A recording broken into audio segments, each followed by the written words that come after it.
Quando eu era pequena, eu gostava de brincar de se eu fosse. Se eu fosse esse brinca assim. Se eu fosse um carro, que carro eu seria? Se eu fosse um filme, que filme eu seria? Se fosse um bicho, que bicho eu seria? E aí eu fiquei construindo a minha vida em cima dessa brincadeira. Então, se fosse um filme, eu seria Cidadão Kane, aquele sujeito que no fim da vida diz a palavra Rosebud. Não sei se seria o sujeito ou se eu seria o jornalista que ficou percorrendo essa história para construir essa trama.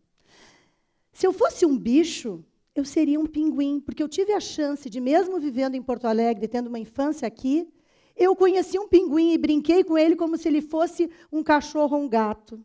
E esse bichinho vivia ali dentro daquele tanque e sempre me dava uma sensação de inadequação. Eu também fui uma criança que fiz coisas que as outras crianças não faziam, pensava coisas que nem todo mundo concordava.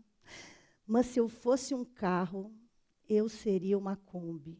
Porque uma Kombi é um carro que, além de ser a gente poder levar até uma escrivaninha dentro, a gente pode morar.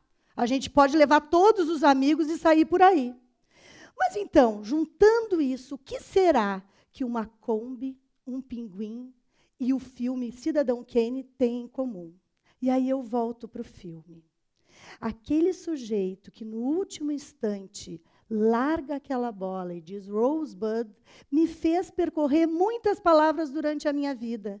Que palavras me significariam? Que palavras fariam sentido para mim? Qual seria essa palavra que eu ia escolher lá no último instante da minha vida? E durante a vida eu fui seguindo isso. E, de novo, chego na palavra pinguim e enxergo mais uma vez aquele pinguim dentro do tanque. Só que tem uma coisa.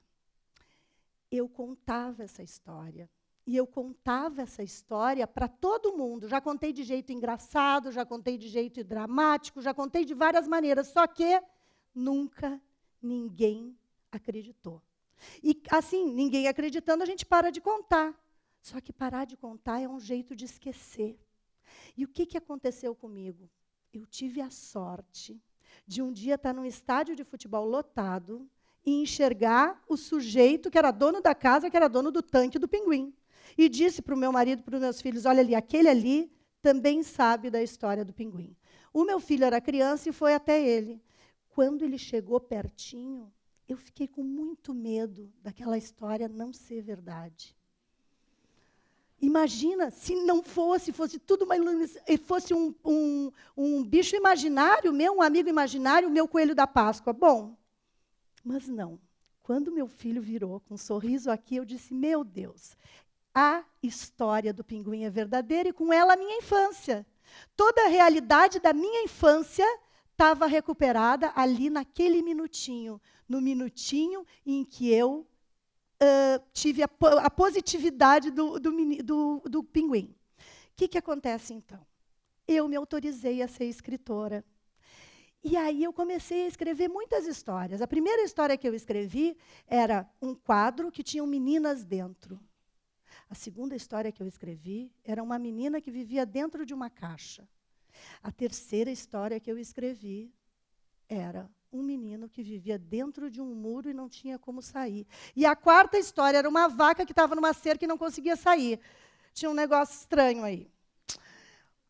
Aí, o que aconteceu? Eu comecei a conversar com os leitores, e os leitores foram me dizendo isso. Olha, está todo mundo meio trancado. Mas o que me pareceu legal nisso é que a interação que se dava com o leitor, cada leitor, quando pegava aquele texto, colocava a sua história ali.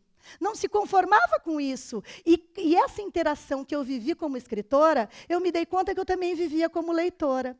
Então, cada vez que eu me colocava diante de um livro novo, eu estava reescrevendo aquele livro. E eu queria que os meus leitores também fizessem isso, também reescrevessem. E daí eu escolhi uma nova palavra para me acompanhar. É interação. Essa palavra interação, que eu acho que a leitura visceral, a leitura bacana, a leitura te promove essa interação. Só que eu queria libertar os outros e comecei a estudar a história de outras pessoas. E aí eu experimentei uma outra palavra, que é a palavra empatia. A palavra empatia, ela me ajudou a conhecer a história de outras pessoas. E assim eu escrevi uma história sobre o Iberê Camargo, outra história sobre a Clara Pechansky, outra sobre o Noel Rosa. E assim eu fui construindo mais e mais livros, tentando libertar os personagens dessas histórias. Acontece que eu chegava nos eventos e percebia que faltava uma coisa. E esse sentimento de interação e de empatia que eu tinha e que eu queria promover para os meus leitores, eu não estava percebendo naquele leitor ali. Eu via muitos eventos, muita festa e pouca leitura. E a leitura é interna, ela toca num botãozinho. E aí, o que eu fiz? Eu tive que voltar a estudar, entrar de novo na aventura de estudar. E nessa aventura eu descobri que o ler e o brincar fazem parte do mesmo lugar, nos ocupam do mesmo jeito. E se alguém não quer fazer nada, há de querer brincar. E querendo brincar, eu disse, mas como assim brincar? O que é brincar? E o que eu percebo? Que brincar é um aprendizado. A gente pode ter uma sociedade onde não se brinca. É só tirar o espaço, o tempo e a possibilidade para isso. Isso, para mim, foi arrasador. A gente pode, sim, construir uma sociedade onde não se brinque. E se não se brinca, não se acessa mais o botão da arte. Gente, aí eu comecei a entrar nesse estudo do brinquedo e cheguei numa brincadeira que é essa aqui. É uma brincadeira que todo mundo conhece, não tem quem não tenha jogado, não tem quem desconheça as regras, não tem quem saiba quem ensinou, não tem quem saiba quem disse as regras pela primeira vez e ninguém nunca mais esqueceu. É uma brincadeira bacana, porque não interessa se quem ganha ou não ganha. A gente vai brincando por brincar. Eu não gostei de perder nem de mim. E aí, e essa brincadeira, ela dá uma sensação de que alguém sabe antes da gente. Então, ela nos conecta ancestralmente. Ela nos dá essa concepção que é anterior a mim, à minha existência. Antes de mim se brincou disso. E essa sensação de ancestralidade me coloca num lugar que é, se eu sei de onde eu vim, talvez eu possa ter mais facilidade para descobrir para onde eu vou. Mas outra coisa que ela me dá, que é muito bacana, é muitas pessoas em lugares diferentes, que eu não sei de onde vieram, que eu não sei que línguas falam, muitas pessoas sabem a mesma regra. E isso me torna própria de um grupo. Ela me dá esse sentimento de pertencimento. Então, se uma brincadeira simples me dá a ideia de ancestralidade e de pertencimento, o brincar é muito poderoso. O brincar não é uma brincadeira. O brincar a gente pode, sim, incluir na nossa vida. E tem mais uma coisa que eu descobri. O que é um objeto de brincar? Existe brinquedo? Quantas vezes a gente já entregou um brinquedo para uma criança e ela brincou com a caixa? Ela brinca com a caixa, sabe por quê? Porque o brinquedo tem 3 eixos. O brinquedo é pensar, fazer e agir. Quando eu dou um brinquedo pronto para qualquer pessoa, eu abrevio 2 etapas. Ela só vai agir sobre aquilo. E na caixa, ela vai poder pensar sobre o que ela quer fazer efetivamente e depois brincar com aquilo que ela fez e pensou. E aí eu penso em objetos do brincar. Um objeto que serve para amarrar, ele também serve para outras coisas. E assim eu vou construindo brincar e brinquedos no que quiser. Só que, além disso, eu tenho que parar aqui, porque o brinquedo é sempre um encontro. Quando se brinca, se está conectado com o passado, se está conectado com o que eu fui, o que eu quero ser, mas também se está se conectado com um encontro. Se não é um encontro comigo mesmo, é um encontro com o outro. E aí aconteceu uma outra coisa. O que eu ia fazer agora? Eu era escritora, eu tinha toda essa concepção, mas o que aconteceu? Eu gostava de Kombi. Daí o que eu fiz? Peguei uma Kombi, onde entravam todos os meus amigos. Dentro dessa Kombi eu chamei a Zizi, que é uma grande oficineira de arte. Eu chamei o Maurício, que é um grande brincador, e chamei o Luiz, que é o nosso motorista. E juntos a gente criou ilhas de criação. As ilhas de criação são assim: a gente coloca objetos de circo. Nesses objetos de circo, quem faz a mágica é quem vem para brincar.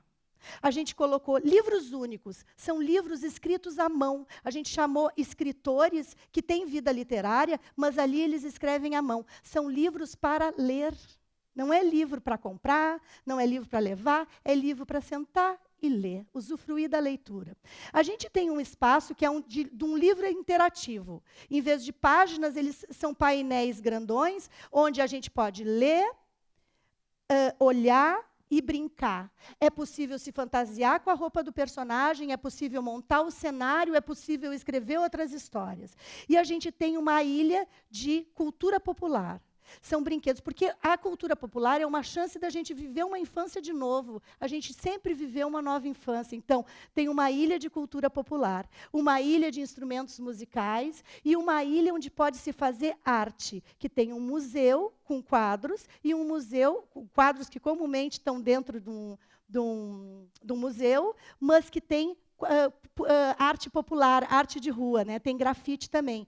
E nesse espaço também é possível produzir arte. Então, nós saímos por aí, seguimos o nosso momento, montamos a nossa ilha, mas aí eu fui perguntar para uma astróloga se era isso mesmo que eu devia fazer. E daí a astróloga disse assim: olha, tu tem que achar um lugar, não lugar. Digo, olha, um lugar, não lugar. Isso, tu vai andar por aí, tu vai saber o que é. E aí eu me encontro com uma menina que se chama Luísa Schuch. A Luísa Schuch era formanda de artes. E ela me apresentou um projeto, o projeto de formatura dela era um cubo. Só que aqui eu trouxe um pequeno para mostrar. Ela fez um cubo de 3 metros. Esse cubo, ela deixou em alguns lugares na cidade de São Paulo, e as pessoas interagiam com esse cubo. Eu disse, está aí, o lugar, não lugar, a astróloga tinha razão. O que eu fiz? Esse cubo a gente reproduziu e coloca nos espaços. Cada vez que a gente chega, se faz o cubo. Aquele cubo já foi plateia, aquele cubo já foi teatro, aquele cubo já foi biblioteca, aquele cubo serve para ser o que a gente quer ser. É o nosso vazio, o vazio da existência, mas também o vazio das possibilidades. Né? É essa falta que vai acabar nos levando para um outro lugar. E aí, o que aconteceu? Teve uma vez que a gente chegou numa comunidade. Era uma comunidade muito vulnerável, era uma comunidade com muitas carências. E nessa comunidade, a gente perguntou, o que vocês querem? E já preparados para fazer campanha de alimento, para fazer campanha de roupas, alguma necessidade que eles tinham, ou médicos, ou medicamento, não. Aquela comunidade nos disse, o que a gente quer mesmo é cantar. E aí a gente entendeu que o papel da arte não é brincadeira, e que a gente pode, sim, libertar aquele pinguim, porque aquele pinguim, ele tem um oceano inteiro para viver, e esse botãozinho vai ser acionado pelo brincar e pela arte. A gente não pode mais brincar com o cidadão Kane. Ele se deu tarde demais conta que a memória que ele tinha era o trenózinho dele. Mas a gente pode sair por aí brincando. E lembrando o Ferreira Goulart, a arte existe porque a vida não basta. Obrigada.